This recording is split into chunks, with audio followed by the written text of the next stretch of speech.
The oldest son of NASCAR champion Bobby Allison did just that. But Bobby made sure Davey paid his dues in this sport. Allison began his career on short tracks, honing his skills.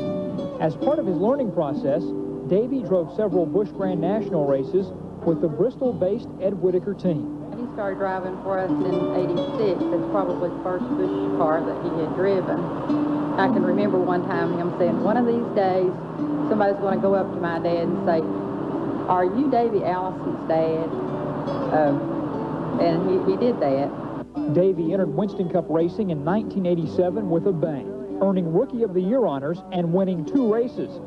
His first victory came in the Winston 500 at his home track, the Talladega Superspeedway in Alabama. But the win was bittersweet. Bobby Allison was involved in a scary crash. Bobby walked away from this accident uninjured. The Allison family's greatest thrill came in the 1988 Daytona 500. That's when Bobby edged out Davey for the checkered flag in the Super Bowl of NASCAR racing. But the cheers ended in June of that year. At Pocono, Pennsylvania, Allison suffered severe head injuries in a crash. Bobby's recovery process was slow and difficult, and Davey was there to lead the way. First reaction was naturally sadness, but also the fact that, you know, he was alive gave me pleasure, and the fact that there was a possibility that things could go the other way. You know, that's just something we all have to deal with sooner or later. As driver for the Robert Yates team, Davey Allison became one of the top stars in NASCAR racing. Davey solidified his standing with a victory in the 1992 Daytona 500. That set the stage for his best season. Allison tasted victory 5 times, but pain was mixed in with the pleasure. Davey was injured in this last lap crash at the Winston. Nearly a year ago, Allison suffered a broken wrist in this horrifying crash at Pocono. The Allison family received another blow in August of last year when Davey's younger brother, Clifford, was killed in a racing crash at Michigan. Still, Davey and the Allison family plugged along. Allison was on the verge of a Winston Cup championship when he crashed in the season finale at Atlanta. I hate it for all of them guys in the garage area. Everybody at Robert Yates Racing deserves a lot better than this. You know, they deserve to win that championship this year, and we didn't get it, so we'll just go back and we'll get ready for next year, and we'll come out and try again. It just wasn't meant to be.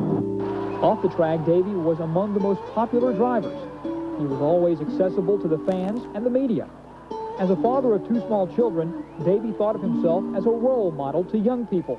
In 1991, he made an appearance at E.B. Stanley Middle School in Abingdon on behalf of the DARE drug awareness program.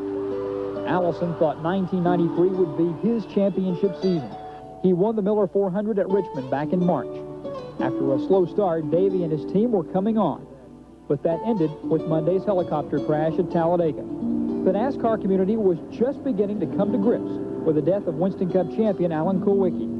Now, Davey Allison's tragic death heaped more shock and grief on this family-oriented sport. It makes you realize that that things can come to an end real quick, and I guess maybe you need to be prepared for it if it should happen. But we just got to go on and have faith and